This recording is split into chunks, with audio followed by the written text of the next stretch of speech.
El 15 de agosto de 2014 veía la luz en el acceso anticipado de Steam Cloud War Empires, el segundo juego de la compañía canadiense Gaslamp Games. Por desgracia, Cloud War Empires quedaría abandonado poco después de la publicación de la versión 1.0 en octubre de 2016, pero comencemos por el principio. No es una bonita historia, pero es la única que tengo.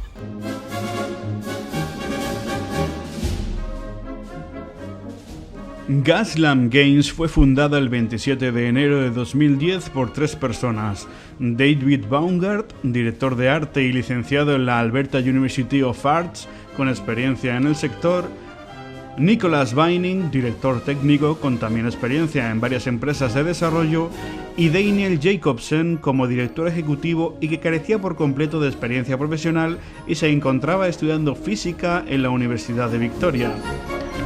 El estudio debutaría en el mercado con Dungeons & Dragons en julio de 2011, un juego de exploración y saqueo de mazmorras de aspecto muy indie que había sido desarrollado en poco más de 6 meses. Animados por el éxito que cosechó su primer trabajo, que llegó a recibir 3 DLC, uno de ellos gratuito, y una valoración media del 94% en Steam, decidieron pronto comenzar a planificar su nuevo juego. Y antes incluso del lanzamiento del último DLC de Dungeons & Dragons, en agosto de 2012, el estudio ya había puesto las miras en cuál sería el próximo juego. Mientras unos abogaban por un remake 2D del estilo de Master of Magic, otros acabarían votando a hacer un steampunk basado en Dwarf Fortress.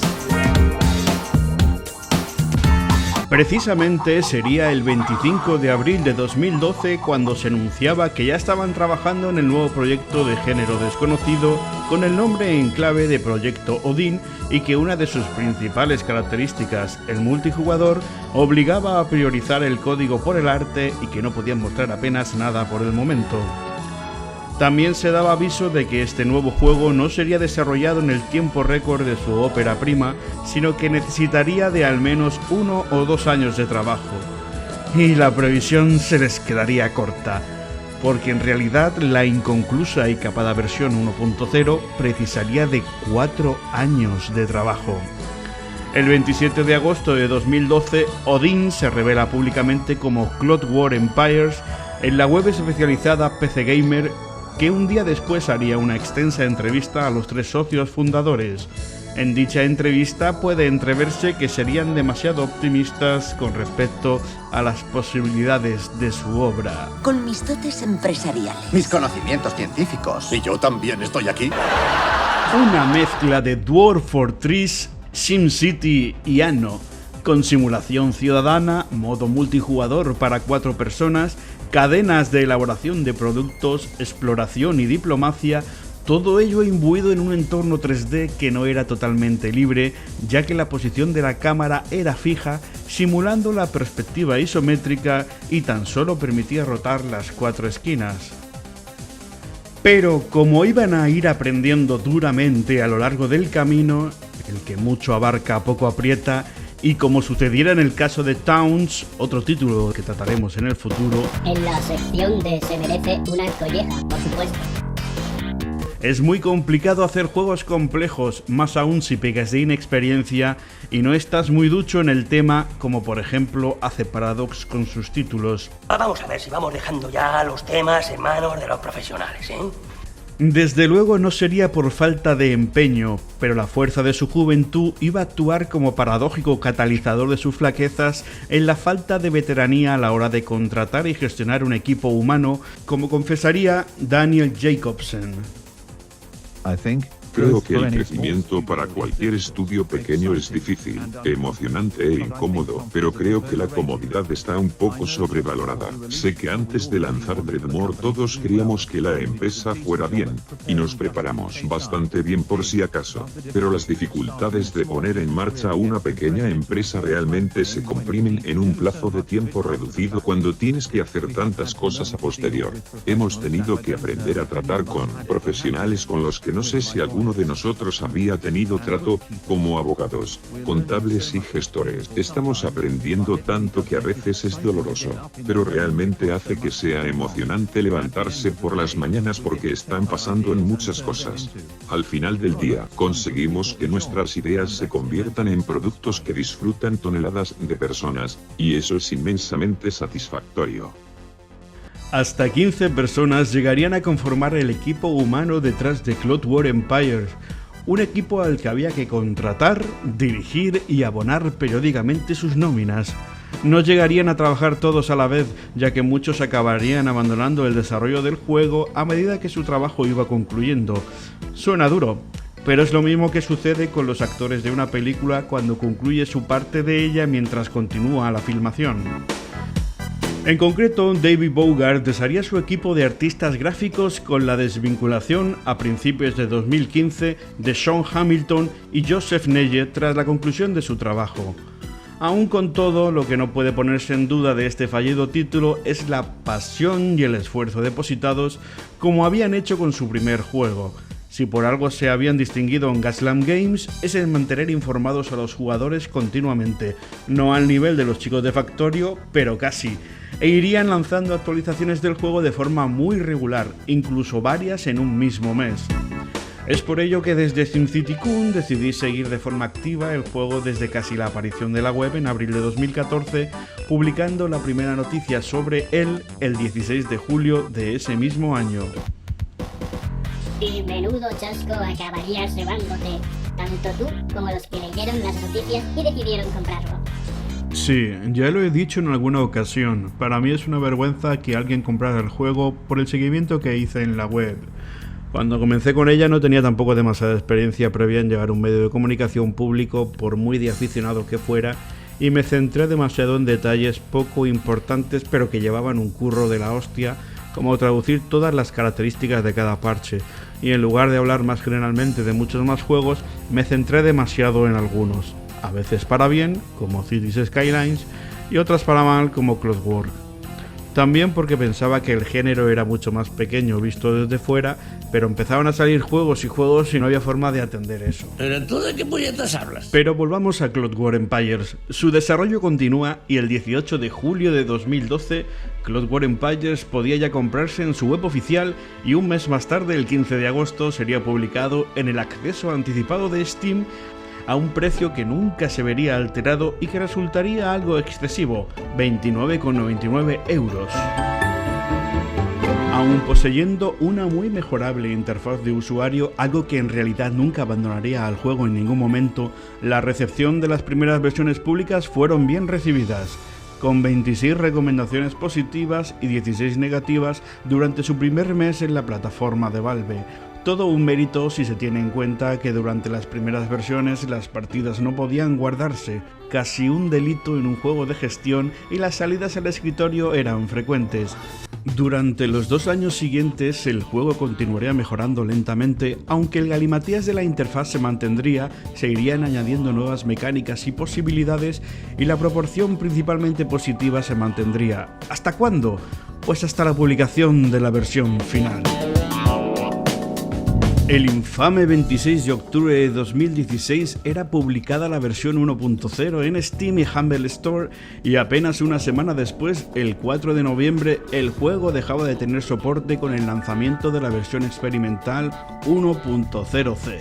La propia PC Gamer, que había seguido los inicios del título, no dudó en endosarle un 50/100 en su review final, destacando: la brillantez del entorno hace que el resultado final sea más decepcionante. Después de años en Steam y Early Access, la versión 1.0 de Cloud War Empires tiene errores, es difícil de manejar y está paralizada por la interfaz de usuario más desconcertante que he visto en el género de construcción-gestión de ciudades.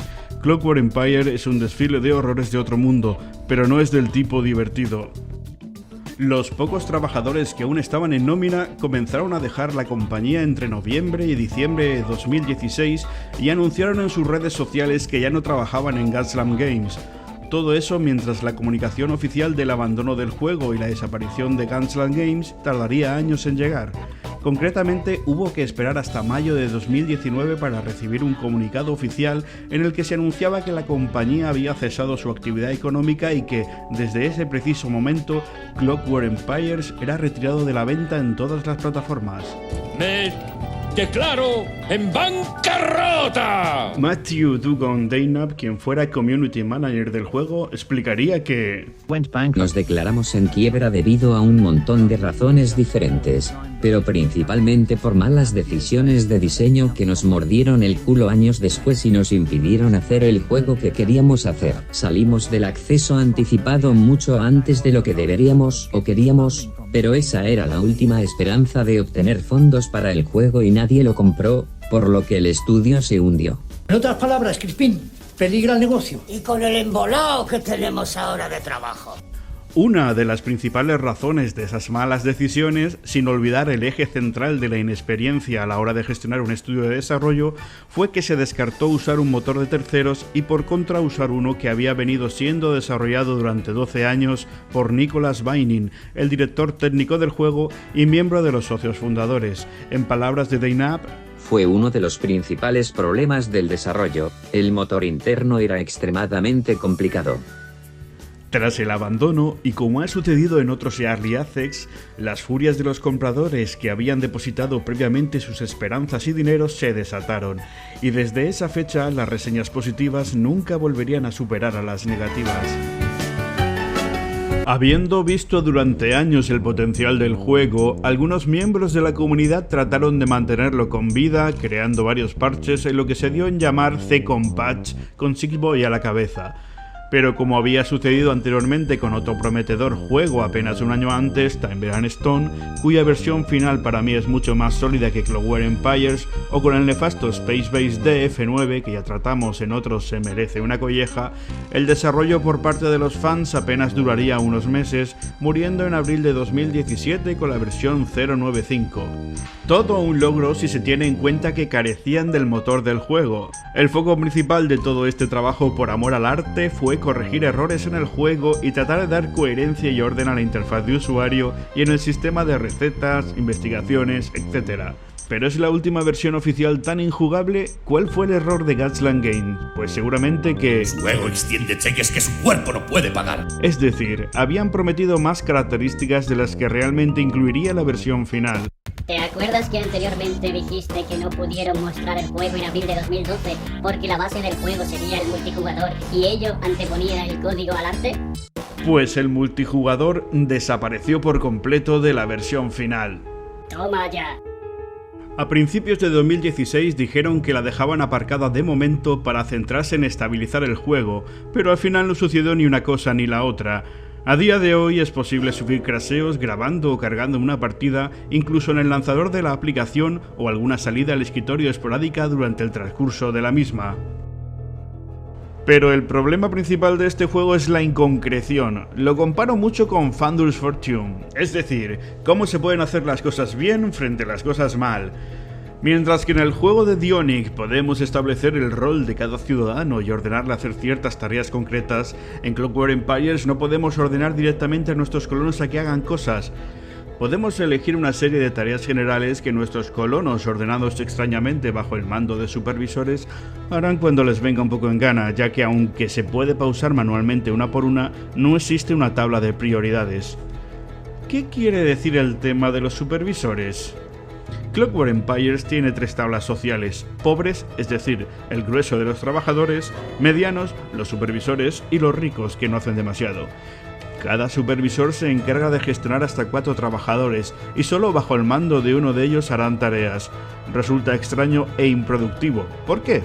Porque a menudo alcanzaremos el máximo de supervisores disponible, teniendo tareas sin realizar o un exceso de trabajadores que no harán nada. Chico, qué cerebro y qué bien calculado. Por ejemplo, para hacer tareas agrícolas tenemos que asignar un supervisor que comenzará a atender él solo la granja, pero podemos añadirle hasta 4 trabajadores para aumentar la productividad.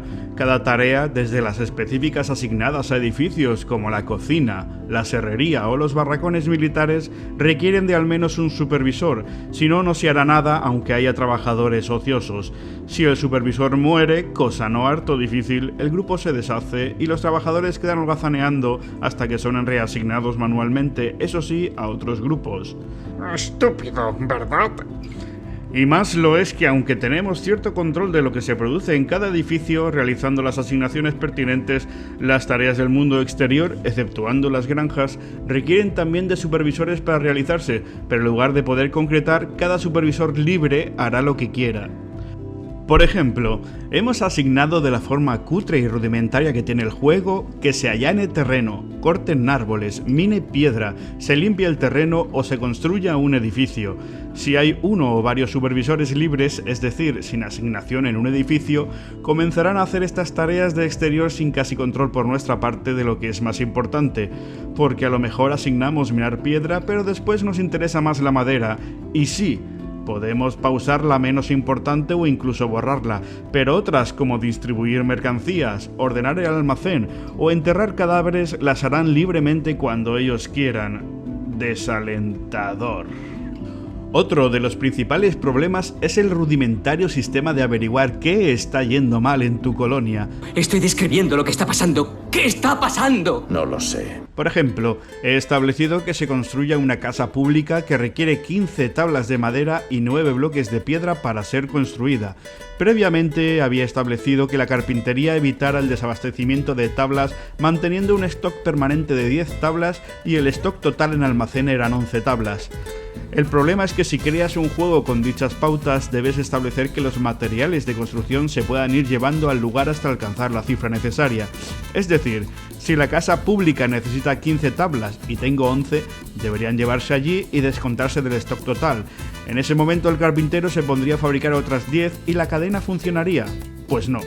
Lo que sucede es que hasta que no haya 15 tablas en el almacén, nada se lleva allí, y el edificio no se construye mientras el carpintero permanece ocioso porque el stock de tablas permanece por encima de 10. Esto es Clockwork Empires en toda su esencia.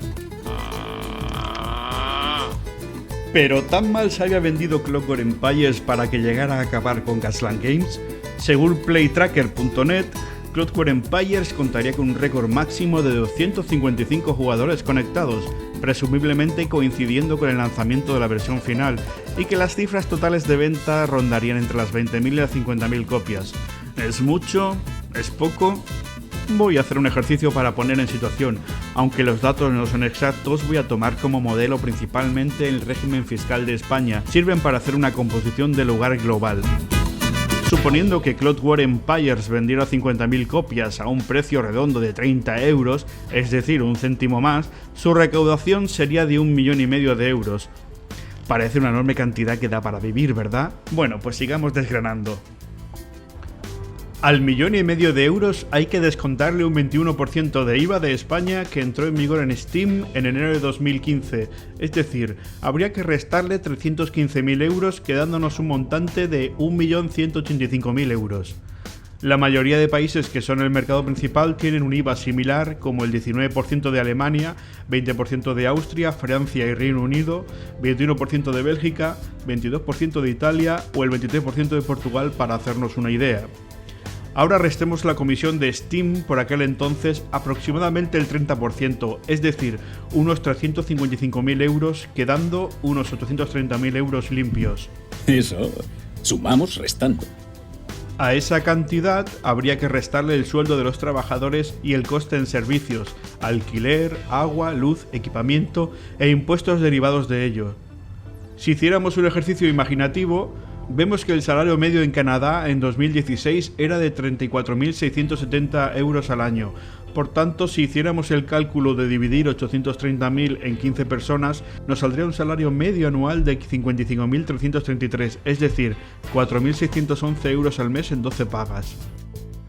Sin tener en cuenta los demás gastos, si contamos con que el desarrollo total del juego fueron 4 años, es decir, 17.291 euros en sueldo anual, unos 1.400 euros mensuales, si hubiera trabajado la plantilla al completo durante ese periodo, superando ligeramente el salario mínimo canadiense de alrededor de 1.260 euros.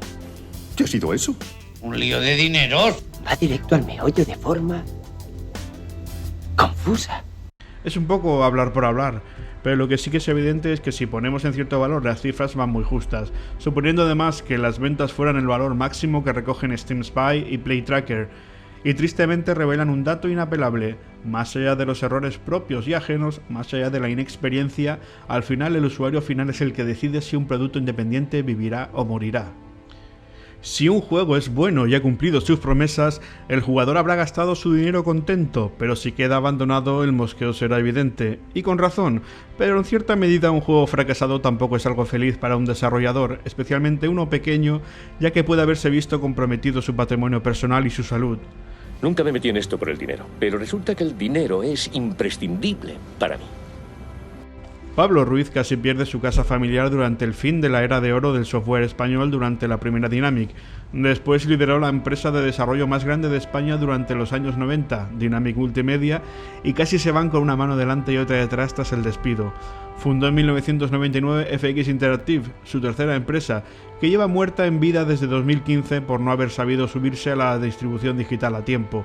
Si una persona como él, que lleva 40 años en el mundo de los videojuegos, puede fracasar continuamente, ¿qué no le sucederá a un desarrollador que acaba de empezar un estudio indie?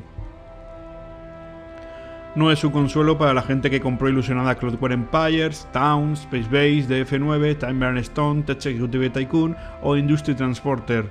Desde luego que no, pero al igual que en la vida real podemos comprar un refresco y que nos caiga al suelo nada más salir de la tienda, pueden suceder decepciones. Pero creo que el mundo indie y la distribución digital, y esto da para debatir en otro vídeo, ha sumado más que restado, dando auténticas joyas como Factorio, Ringwall, Kerbal Space Program u Oxygen Included. Y para finalizar, y que sirva de un mínimo consuelo a los escasos amantes de Clockwork Empires, en octubre de 2020, Ale199 ITA presentó un modo autoexplicado como un Frankenstein entre Clockwork Empires y Ringwall llamado Clockwork Ringwall, y que está disponible en el Steam Workshop de Ringwall. Añadiendo para ello la música, objetos, características de los personajes, edificios y módulos, y con la intención de añadir en futuras actualizaciones mucho más contenido, eventos, facciones, cultos, los Obelinskians, etc. Sin lugar a dudas, un plan tan ambicioso como inusitado que podría concluir con lo mejor de ambos juegos. Recuerda que si te ha gustado el vídeo puedes seguirnos en nuestra página web oficial, en Twitter, en Facebook y en YouTube. Así que acaban de ponerte un vídeo absurdo. No te preocupes, nunca más estarás solo. Ajá, lo que quiera que sea que me esté contando.